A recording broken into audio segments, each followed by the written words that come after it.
The public have expressed concern about the possible harm to children's moral development that might occur from a broad range of media, including television, internet and video games. To fully understand the view that the public has of the effects of the media on children's behaviour, we asked the public 3 important questions, and here is the general opinion. Although generally the media portrays television and film as having negative effects on children, do you think that there are any positives? Amongst all the negatives, television and film allow children to aspire to certain role models. There's a lot of good, child-friendly, education-orientated programs. Unfortunately, one of the problems with television is that it is a one-way system. Yes, there are a number of positives that the media has on children. For example, things like role models, it gives somebody to look up to and aspire to. So sports stars and people like that, when they've achieved something, it'll be on the television, so that then children have got something to look for. Do you believe that playing violent video games has a significant risk factor for later physical aggressive behaviour? I don't believe that gaming has an effect on a child's later physical aggression, because I think that when they are younger, it can make them more react differently in certain situations, so they may be more angry to start with. But as they realise this and they are made aware that this is a game, as they grow up, they know that it is a game and this isn't real life. As long as video gameplay is monitored by parents, I could actually see no reason why it could affect the behaviour of children. The Japanese have got a history of playing violent manga-type games, and yet it's an incredibly non-violent society. Do the positives outweigh the negatives when it comes to children using the internet? The positives do outweigh the negatives regarding children using the internet, because as long as it is supervised and monitored, then the internet can be used as a tool for children to develop their knowledge. There's games out on the internet that children can play that are monitored and that are safe for them. I think they do. Once again, it's the responsibility of the parent to supervise what the child is accessing. I don't think the positives outweigh the negatives at all, as the internet could leave the children vulnerable to internet paedophiles.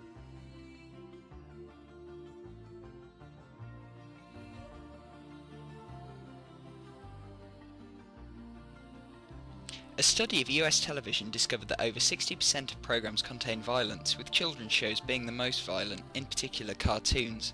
Paik and Comstock found that cartoon violence actually has a bigger impact on younger children. Television is becoming increasingly commercial, making it more difficult to ensure all content is appropriate for children. Palmer found that TV advertising is a major contributor to pester power. Can TV have a positive impact? Prensky argues that digital immigrant parents often feel more comfortable with television than any other form of media.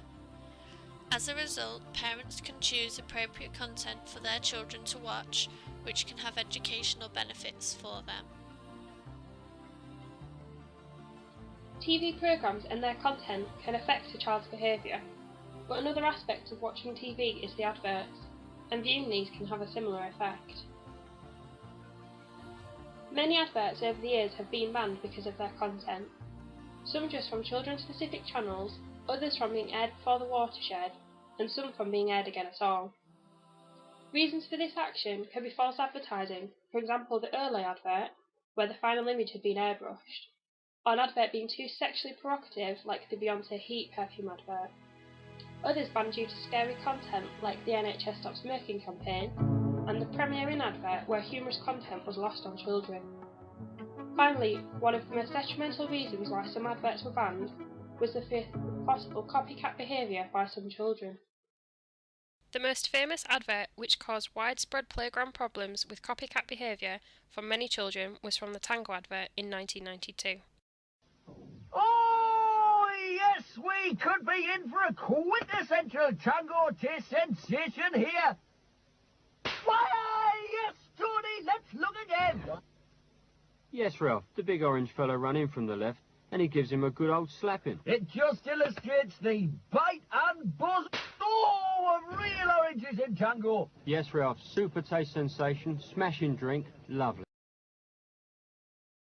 As reported by The Guardian, the Tango adverts were banned by the Independent Television Commission in 1992 after the practice was adopted as a playground craze, resulting in cases of perforated eardrums.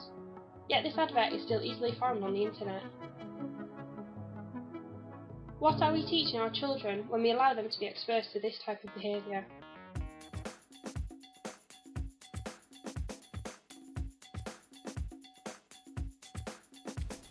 An increase in emotional disorder symptoms, an increase in behavioural disorder symptoms, declines in verbal memory performance, somatic complaints, attention problems such as hyperactivity, ADD and ADHD, detrimental school performance, family interaction problems such as less positive parental relations, significant reduced amount of slow wave sleep, modifications in visual selective attention, and playing violent video games is a significant risk factor for later physically aggressive behaviour.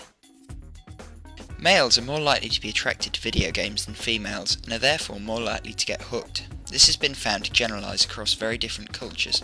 It is also possible that aggression and narcissistic personality traits can predict game addiction, whereas self-control is negatively correlated with game addiction.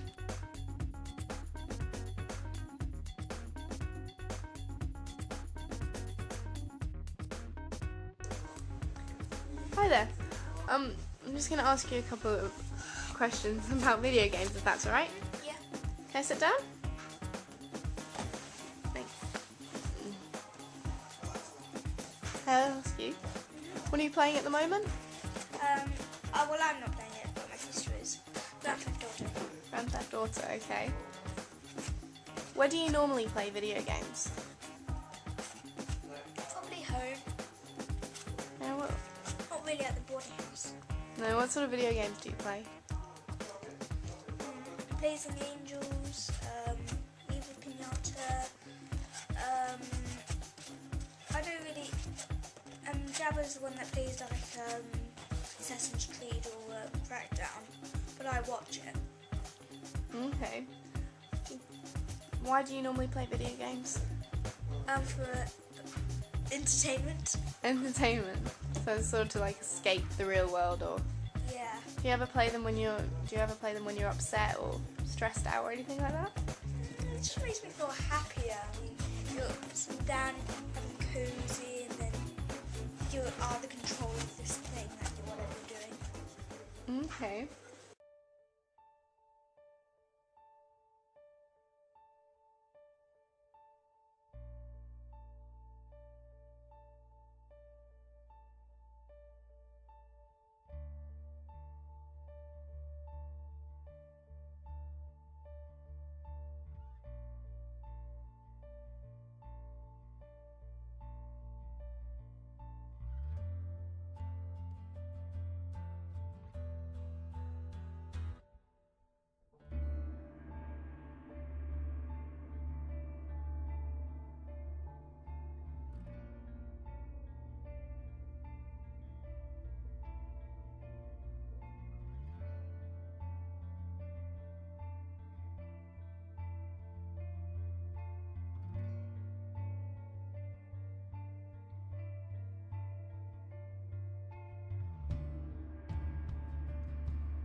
Children often use chat rooms, forums and other virtual communities over the computer as ways of making easy, non-face-to-face contact.